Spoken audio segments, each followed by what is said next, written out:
Welcome to the Milo Sweet Podcast, where you learn to achieve more with less by being resourceful. And watch me occasionally get off topic.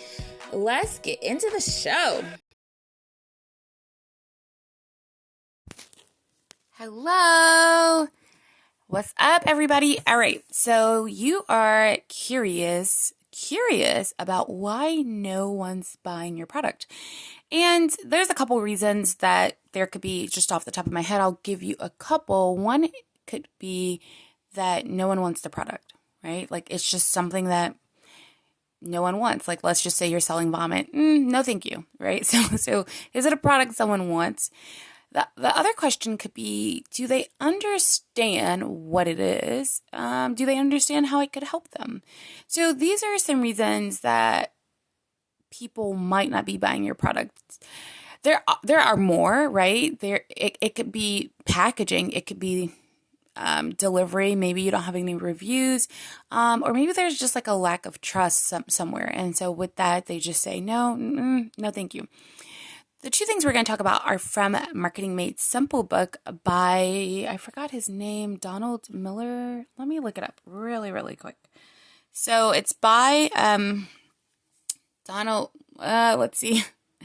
I thought about it and it was on the top of my brain before I started podcasting and I clicked out of the book on my phone. Almost there, guys. Okay, so it's loading. Basically, the first stage is curiosity.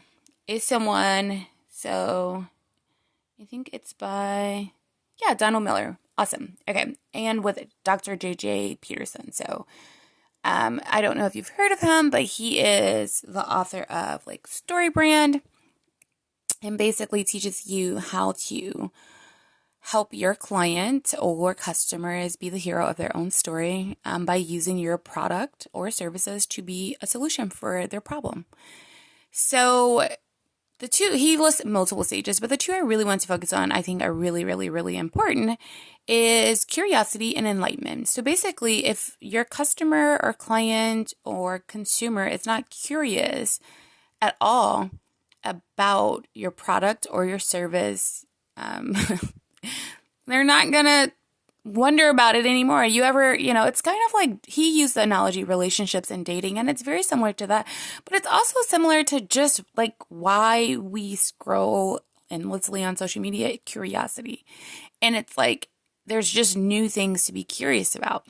So how do you make someone curious about your product? I think, and some of this is me merging my thoughts with his.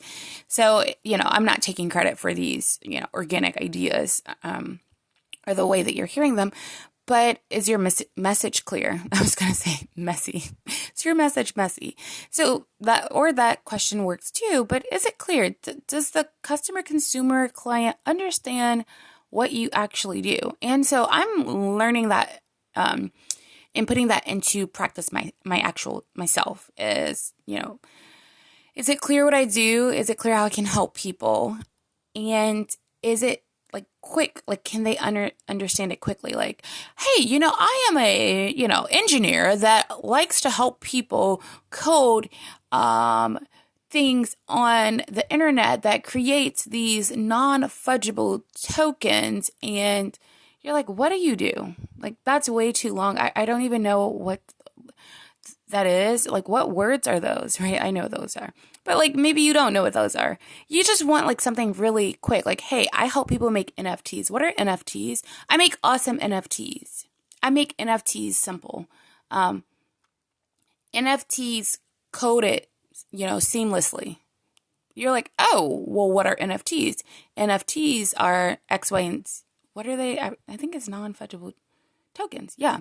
So it's like a shirt that doesn't exist, that exists in alternate worlds, but not our worlds, which I have multiple views, like so many views on this, this is not the right episode.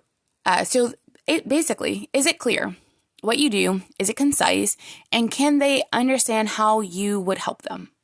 Because at the end of the day, people want things that help them be what they want to be. So is it clear what you do and how you can help someone? And then the second thing is, enlightenment. Are you educating them on how you can solve the problem for them? Like why this service, why this product, why this can help them? And is it giving them like a glimpse of who they can be when they have this? Like, hey, with these NFTs in your investment portfolio, you could be rich. You're like, yeah, okay, tell me about an NFT. Or, hey, you're an artist and you're tired of buying supplies.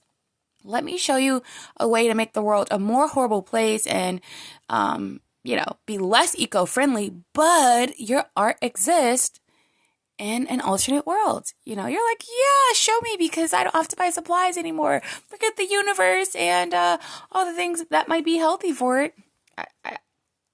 As you can see, I'm conflicted because it is beneficial and it is cool. And then it also is terrible for the universe. It's not helpful. But is that going to stop it from growing? Probably not, if I'm honest. And if you're looking to make a good investment, that could be it. So basically, if the business or the engineer is helping you do that, you're like, yes, that's exactly what I want.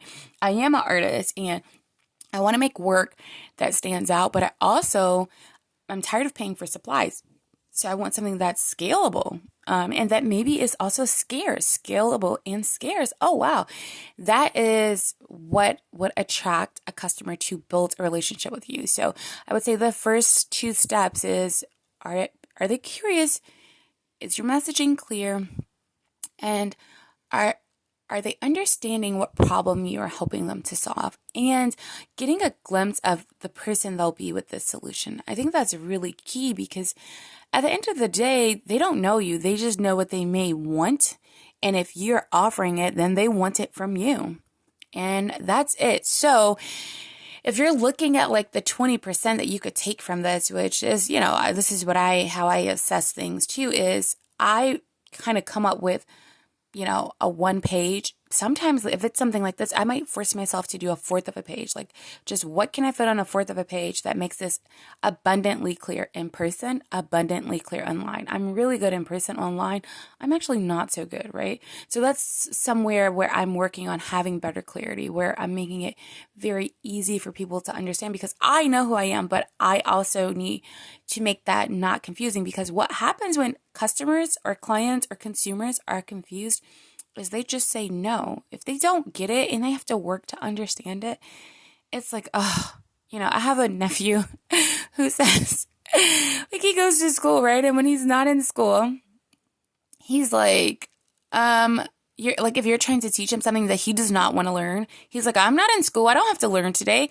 And that is a prime example of what a consumer, client, customer feels like unless there's curiosity and the path to learning is easy because it's basically them putting on this version or this vision of their new self. So your 20% here would be figuring out what thing do you really need to dial in? Like maybe you're like, I have some clarity, I have some curiosity, but I really need to dial in enlightenment and building trust with what I can do. And the truth is less is more. So don't have a lot of information confusing them when you're first trying to build that initial relationship. It's very similar to the, a guy and a girl that go on a date and basically she's like, I'm ready to be married. He's like, yeah, that was clear and concise, but that was just way too heavy. Instead, maybe talk about the things that may make you a good candidate for this person. Or maybe he talks about the good things that might make him, like if he says, hey, I'm ready to be married, what would make him a good candidate? And give her a little bit of time to be curious because it's like if you give information, could also be a problem if you're giving information without people being curious and you're not allowing them time to like get curious about you. It could feel like you're rushing the relationship and you're pushing them not toward you, away. So what's your 20% in here? Figure out what's one thing that you can take away from this that'll be the biggest benefit for you. And the order does matter. So if you are like, I have enlightenment, I'm going to just move on, but you have no curiosity, just stop right there.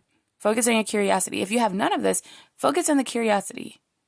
If you have both, see if they're really good. Like, test it out. Ask some people that you trust to see what it's like and to poke holes in it, which has been so helpful for me, for people trying things out and telling me how they feel. And it gives me more perspective on what am I trying to convey?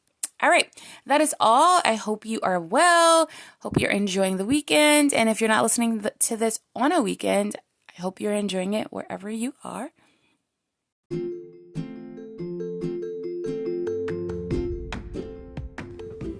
All right, that's another episode in the books. Hello? Hello? I said it's over. Why are you still listening?